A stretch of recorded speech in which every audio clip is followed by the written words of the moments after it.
Hello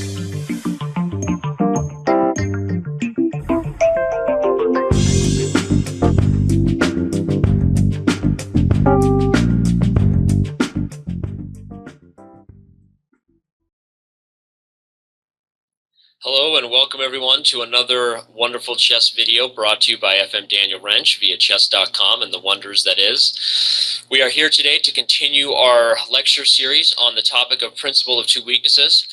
The first couple of videos discuss some of the basic concepts behind principle of two weaknesses, some of the ways that you can execute these concepts in your own thought process, which is always important. We want to improve our thought process, not just learn another game, because there are millions of chess games, but how can we improve our thought process and our winning technique? So that's what we're trying to do here today. So continuing our topic of principle of two weaknesses, we have a position here where white is much better. Hopefully we can see that from the beginning. This pawn on h7 is a monster of sorts because it only takes one slip by black or the right plan by white for this guy to become a queen. However, the problem here is that removing the rook from in front of the pawn and getting it to queen is going to be a difficult task. Obviously, this rook has enough squares along the h-file to hide, and unless we were able to find another way to get in, maybe via the queen side or possibly reaching this knight up to f6, which should be one of our first immediate goals to protect the pawn, so therefore the rook could move. Unless we can find some way to execute that, I don't see any help coming for the rook.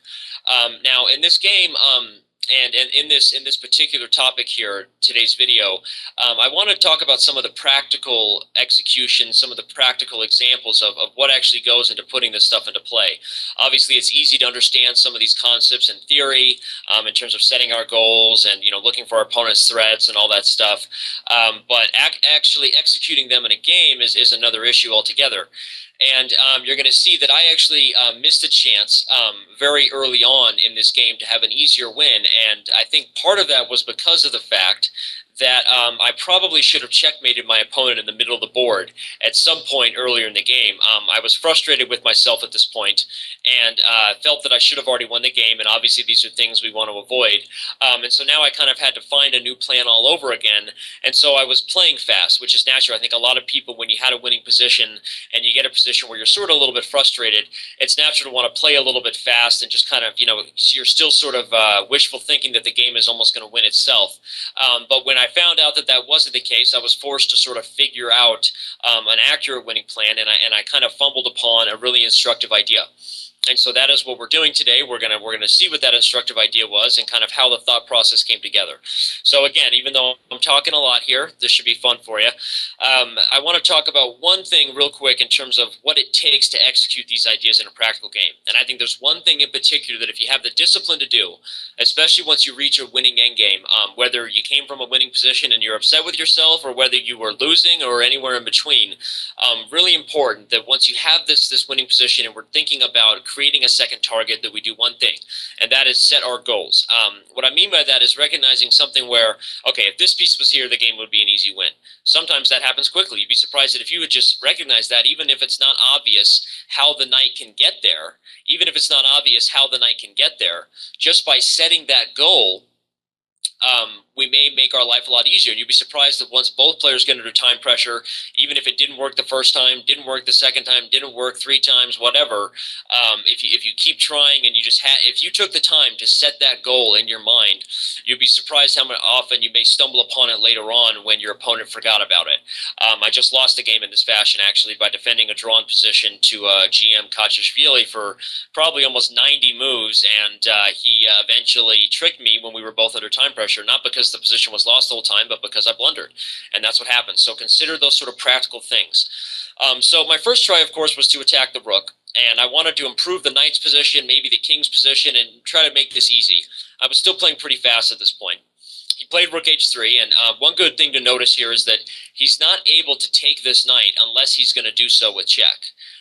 That's a good thing, because if he doesn't take the knight with check, then our king is sort of free to roam around and try some tricks, because if the rook ever moves off this file, we're getting a queen pretty quickly. Probably the best thing to do would actually be to move over, not even to sacrifice the rook with the queen, just because these pieces tend to defend a lot of the squares. Don't even try to win the queen versus rook and bishop, but instead make him give up make him give up his rook for the queen. And in this situation, an exchange advantage should be very easily winning. The f7 pawn combined with the king coming in, not very difficult, as we can all see. So I tried this and played king to d4. But then upon bishop e2, I quickly moved my knight to a random square, thinking that, all right, I'm going to get in here. Even on this check, I'm not worried about it because I'm getting in. Now I'm threatening the queen. He'd have to go back. My king would find a safe square, and now either the knight comes directly to f6, or maybe even I go after the b pawn via c3. Pretty easy win.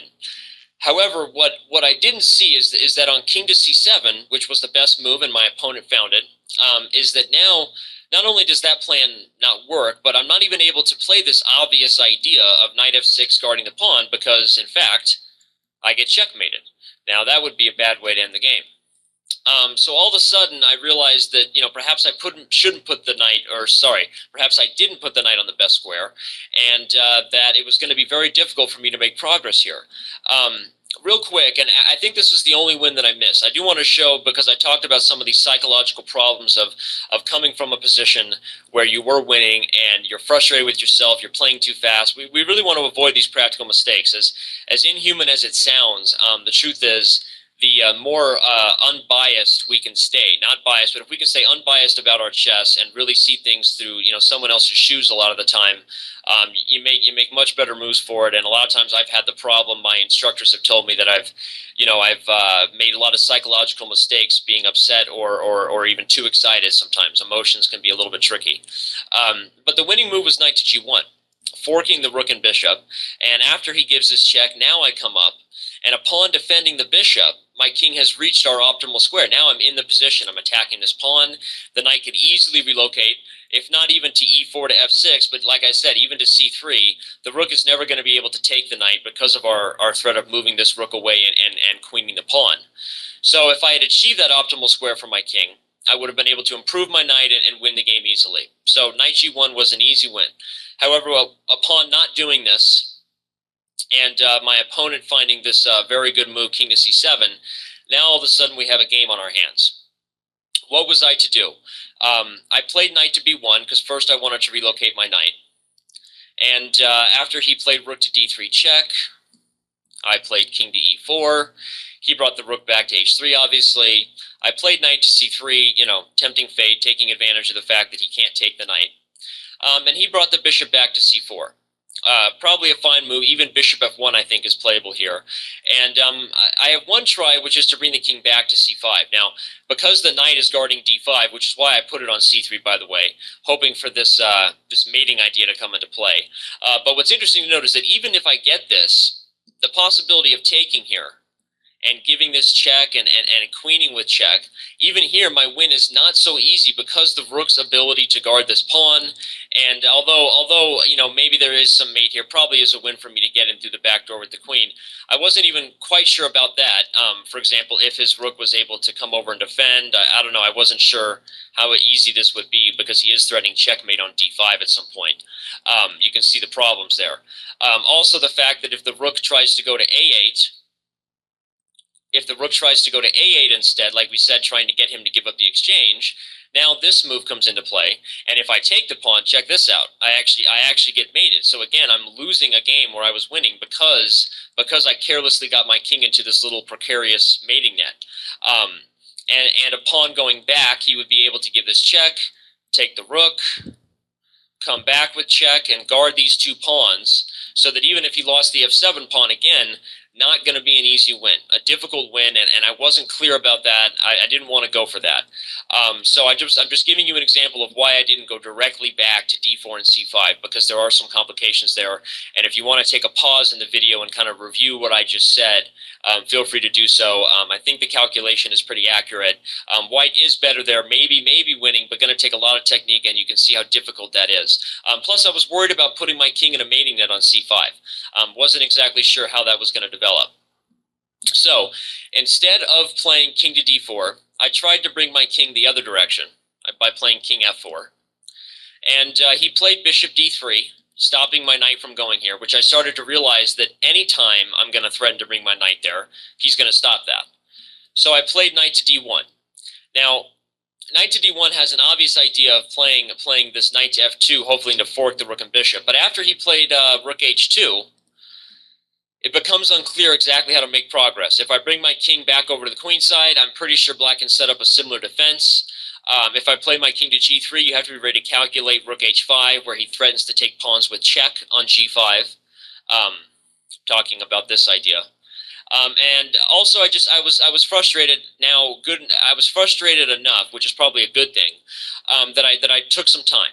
I took some time here and said, all right, well, obviously I've blown this win, and at least blew how easy it was. And now I'm either going to, play fast and maybe get my king in a mating net or not win, or I'm going to figure out some way to create another problem for black, because he seems to have guarded everything. Seems to be guarding the h-pawn, seems to be guarding the queen side entry via c5, and seems to be preventing my knight from getting to that optimal square on f6.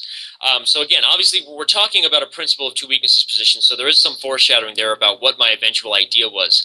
However, I would have you note that considering ideas like this is very dangerous if you're trying to do anything on the queen side, because of the fact that his pawn is so quick to queen. So, I mean, even if I was taking a moment to consider another plan here, I saw my 2-on-1 advantage over here.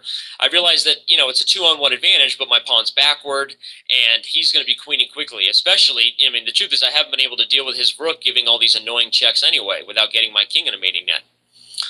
Okay, so I'm going to pause here, and I'm going to give you a chance to take a second here. Once again, black's last move was rook h2, and I would recommend that you pause the video, as I do in all my videos. Give some moment of pause where hopefully you're going to take some time to calculate here, try to figure out what your plan would be, keeping in mind what the subject of the video is and what your goals would be. Again, we want to work on our calculations, set some goals, see if maybe there's an idea here that I certainly fumbled upon, but maybe you'll actually be able to solve it for yourself and realize that white has an easy winning idea by getting his king and knight to the right squares. That's the clue. So go ahead and pause the video. Okay, and we're back. We're going to hope that you paused your video and did some thinking, and maybe some of you guys found the right plan. But what I was able to calculate here, and I should stress the fact that I only calculated that I could afford to lose some material here, particularly that pawn with check, because I found the right goal. Once I recognized that if I could stop his rook from giving these annoying checks, my king might be able to journey back over here and find some way to make a breakthrough. Even if his bishop was giving check, if my king's on c3, a4 might be an idea, because if the pawn takes, the bishop becomes undefended. Hopefully you guys are following what I'm saying. That what I figured out was that there was a possible breakthrough over on the queen side, but the problem is his rook is going to be giving these checks everywhere. So I calculated here that after king g3, rook h5, knight f2, exclam, I hit the bishop, which makes it hard for him to take this pawn, because after takes with check, king up, he has to give another check because both pieces are hanging. And after king to e3, he's lost, based on the fact that the bishop is hanging and the pawn is still threatening to get a queen here as soon as he lets me. So once I calculated that there was a way for me to get that knight to f2, because of the goal I saw of guarding the h3 square, giving check, I went directly for it. I played king to g3. My opponent played rook h5. I played knight f2. And I think he kind of saw what was coming. He also the nice idea behind this is it does threaten to bring the knight into g4 and e4. Both would be good because you're headed to f6, which was one of our first obviously winning ideas. However, he missed my other idea. So he thinks he's defended everything here, doesn't fall for the trap of taking the pawn. His rook is still on the optimal file, guarding everything, and my king is nowhere close to doing anything. However, what he didn't realize is that my knight, by guarding h3, is going to allow me some protection for my king on the third rank. So I started executing that plan immediately by walking my king back over. He played king to b7. I'm not sure he was even aware yet of exactly what was coming. But after playing king d2, I think he saw the idea, because the note is that on rook h2, king c3, he's achieved nothing. He can't take this knight because of the pawn, and can't give the check anymore. So the position has changed in that the position has changed in that my king is now safe because the knight is on an optimal position. Notice the optimal position of the knight, not only threatening e4 and g4, so if this bishop ever moves, we get to f6, but also guarding h3. And obviously, I played too fast in the beginning, and the game was a win to start. We're not saying anything genius happened here, but the point is that by getting the knight to the optimal square, which was one of our rules in the first Principle of Two Weaknesses video, maximize, get your pieces to the best squares. And it's kind of like you can't really know what the best squares are unless you have a goal. It's like, in a lawless world, who's to say anything would be wrong, right? Well, if you don't have any goals, it's hard to judge whether a move deserves a question mark or an exclam. You don't really know. So once I achieved this goal of threatening both g4, e4, and guarding h3 at the same time, I was happy with myself because I realized he was unable to stop me from bringing my king over and creating a second weakness, a second advantage, which is, of course, as I alluded to, the 2-on-1, therefore I'll have a passed pawn. So after king to d2, he played rook to d4 check. I played king to c3, and he played rook to c4 check. Kind of, he doesn't really have anything else to do, but he didn't want to move the rook off the fourth rank. If he came over here and tried to do anything which was useless, he would also start to allow other ideas. Couldn't really afford to do that. So he gives this check and simply waits along the fourth rank, kind of waiting for doom. And I took advantage of my knight being on the optimal square and did what I was unable to do before. If this square was not guarded, a check would have come in and he would be taking here. And then maybe I'd be worse. Who knows? But in this position, everything is well because the knight is on its optimal square. After a4, he took and played rook h2, but again, just a bluff because he can't actually take the knight. I played b5, he played rook h4 check. I played king to a5, he played rook h5. Again, the power of that h7 pawn is what's winning the game, but without this second weakness, without this second advantage, it would have been difficult to win. And after I missed my win with knight g1, as I alluded to in the beginning, I'm not sure there was any better plan than this knight to f2. So after rook h5, I played b6. He played rook h2, but again, all a bluff, and I played king to b4 here rather than even king b5, maybe just to point out the fact that he couldn't take the b6 pawn because I moved the rook with check. And after king b4, he played rook h4 check and king to c5 and resigned. Pretty obviously because my king will come in. Once the goal position of king to g7 is reached, he'll be losing a rook, if not more. So let's back up to the beginning because I feel like we ran through this pretty fast, and I want to make sure you understood what I was talking about. So again, after this quick play that I did here, this quick play of thinking that it didn't matter where I put pieces, because I was either going to reach this idea or the king would come in, it was over. I got myself in a very tough situation. My king was in a mating net. There were all kinds of tricks to mate my king, and it was very difficult to remove the rook off the h-file. And later on, when we tried to even move the knight to either f4 or g4, we saw that he had time to defend it.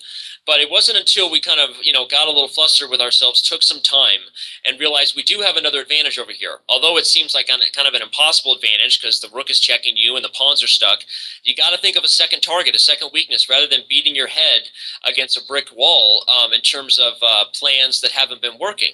You can beat your head against a brick wall. But if the plan hasn't been working, to try to come through here because of mating net ideas and such, you got to come up with another idea.